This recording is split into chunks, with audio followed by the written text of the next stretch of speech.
Tudo bem? Bom dia, boa tarde, boa noite. Eu não sei que horas que você está assistindo este vídeo, mas essa é a nossa primeira aula do segundo trimestre. Tudo bem? Eu estou aqui, com o capítulo 4 do livro de vocês aberto, porque o nosso segundo trimestre começa com ele, certo? Esse capítulo 4 ele vai trazer para nós aí como título um tema bastante interessante, que é o debate entre ciência e religião. Porém, vem falar de ciência e religião como portas para o conhecimento. Tudo bem? Olha só, conhecimento é algo que é acessível ao ser humano, porém a gente pode conseguir encontrá-lo através de caminhos diferentes, ou seja, portas diferentes. Tudo bem? Uma é a ciência, outra é a religião. Eu vou descer aqui um pouquinho a página de vocês, olha só como é que ele começa, né? Ciência e religião são como portas que o ser humano tem para acessar os conhecimentos necessários à vida. O conhecimento da religião define o modo de ser no mundo e a busca de um sentido para a existência. Então, olha só. Primeira coisa que vocês precisam anotar aí no caderno de vocês. Então, coloca a data que vocês estão assistindo esse vídeo, coloca segundo trimestre de ensino religioso bem grande aí no caderno e anota aí, o título, né? As portas para o conhecimento. E o primeiro ponto é esse daqui. O conhecimento da ciência explica como funciona o mundo. O conhecimento da religião define o modo de ser no mundo e a busca de um sentido para a existência. Então, a religião, ela busca um sentido para a existência. O conhecimento científico explica como funciona o mundo. Essas duas coisas são as principais diferenças entre essas duas portas, tá, de conhecimento. A religião não cabe explicar o como das coisas, assim como a ciência não dá resposta aos porquês da vida. Tudo bem? Desde que se tem memória, os seres humanos, continua o texto aí de vocês, tentam compreender a razão da própria existência e o mundo ao seu redor. A religião e a ciência nasceram dessa busca de entendimento do universo e da vida. Conforme o estudioso Emile Durkheim, a crença religiosa se baseia numa experiência cujo valor não é inferior ao das experiências científicas. Para este sociólogo, a fé na ciência é como a fé religiosa. Busca pelo conhecimento científico responde aos anseios de entender como o universal funciona, e a busca espiritual procura entender o porquê de indagações que o ser humano se faz. Então, olha só, o que o Emile Durkheim, que é esse sociólogo, ele está querendo dizer é que não existe aí uma hierarquia onde a ciência está acima e a religião está abaixo. O que ele quer dizer é que as duas áreas, elas têm uma importância muito assim de mesmo nível. Porém, elas respondem de formas diferentes. Até porque a preocupação de cada uma é uma preocupação diferente. O ser humano, quando ele busca a religião, ele está interessado em alguma coisa, né, em relação ao significado da vida, em relação ao sentido da existência, em relação ao porquê, né, de certa forma. E quem busca a ciência está procurando outras formas de resposta, está com outros problemas relacionados ao fato de, por exemplo, querer encontrar o como que as coisas funcionam. Então, são dois objetivos completamente diferentes, ok? Olha só, continuando. Há estudiosos que dizem que o ser humano criou três formas de conhecer e que elas nasceram do espanto, ou seja, é a filosofia, a ciência e a religião. A filosofia a gente vai ver ela alguns capítulos ainda mais para frente. O ser humano se espanta quer dizer se indaga e quer conhecer o universo, ou seja, diante de um universo com tantos fenômenos naturais, com tantas coisas, né, que funcionam, por exemplo, o universo é como um relógio que funciona tão perfeitamente. O ser humano ele quer entender por que isso acontece. É espantoso que isso seja assim. E aí ele vai buscar formas de responder essa pergunta. Como o nosso material aqui está dizendo, a filosofia é uma delas, a ciência é outra e a religião é outra.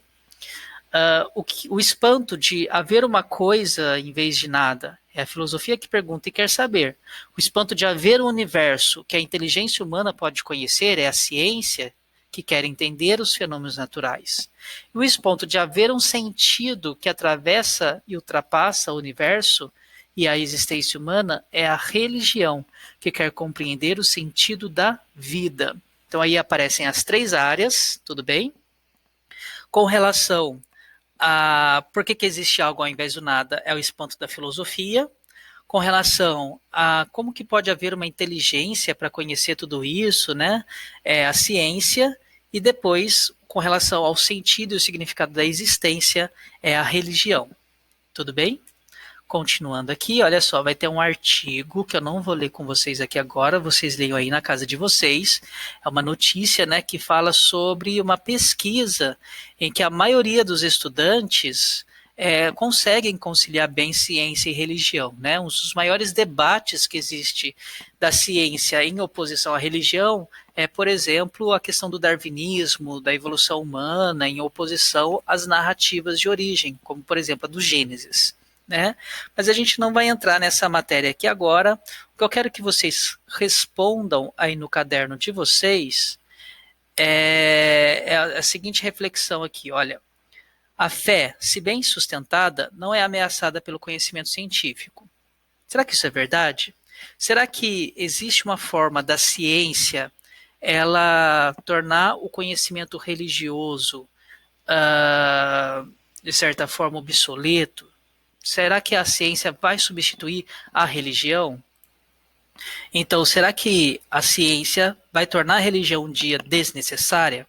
Justifique essa afirmativa. B. Em que aspecto a fé pode ajudar a ciência e a ciência pode colaborar com a fé? Então, reflita, pense nisso, né? Como que a ciência ela pode ajudar a fé e como a fé pode ajudar a ciência? E em que a fé pode fazer o mundo ser melhor, né? Em que a fé religiosa ajuda do nosso mundo melhorar. Por exemplo, esse período de distanciamento social que a gente está vivendo. A fé está sendo importante para as pessoas conseguirem suportar este momento? É uma importante reflexão aí. Em que a ciência pode tornar a vida mais feliz? Por exemplo, a ciência, ela está ajudando o ser humano a superar este momento que nós estamos vivendo? Né? Então, refletir aí sobre essas 4 questões, respondam no caderno, tá? Outra coisa que eu quero que vocês anotem no caderno, na página anterior, que é a página 37, eu quero que vocês destaquem aí 2 pontos importantes, tá? Resuma 2 pontos que essa página está dizendo aí, lá no caderno de vocês, como síntese deste capítulo, ok? E depois, continuando, no caderno de vocês, ainda algumas reflexões. Ciência e religião têm linguagens diferentes que não são necessariamente conflitantes e podem, em muitas situações, serem complementares. Né? Então, olha só, eu quero que vocês mostrem aí, aqui no exercício 5, olha só, contribuições da ciência e da religião. Quais são os benefícios da ciência? Quero que vocês coloquem aí pelo menos uns 2 pontos, tudo bem? Em relação a melhorar a economia, talvez, em relação à saúde, em relação à organização, né, dos nossos alimentos. Precisa de ciência para a gente ser mais saudável em termos de alimentação? Então, eu quero que vocês coloquem aí pelo menos 2 benefícios da ciência. E também 2 benefícios da religião, a letra A e a letra B. Né? Em termos de nos ajudar a ser menos ansiosos, talvez, a religião, ou então de nos ajudarmos a lidar com os nossos medos, a ter uma esperança de que, de repente, esse momento de isolamento social ele vai passar. A religião ajuda nisso, tudo bem? E um outro ponto que eu quero destacar para vocês, na página seguinte, que é a página 40, tudo bem? Tem aqui esse texto, Ciência e Religião, Religião e Ciência. Deste texto, eu quero que vocês leiam, façam as suas anotações aí no caderno, tudo bem? E eu vou colocar na plataforma EDB algumas questões para vocês responderem lá, mas que é sobre este texto. Então precisa ler esse texto para conseguir responder as questões lá. É a atividade que a gente faria se estivéssemos na sala de aula. Tudo bem? Então, olha só, é um texto que vai trabalhar esse tema que a gente viu, né, na explicação que eu já dei, ciência e religião, e vai mostrar para vocês aí, ó, alguns aspectos, né, de uma e de outra área do conhecimento humano. Aliás, vocês podem até começar lendo esse texto aí para depois responder as questões da página anterior, vai te ajudar muito, né? Então, assim, leiam esse texto com bastante atenção, façam as anotações no caderno e depois entrem na plataforma EDB para responder lá as questões que eu deixei para vocês. Tudo bem? Então, essa aula dessa semana é isso. Aguardem o vídeo da próxima semana com mais uma aula para vocês.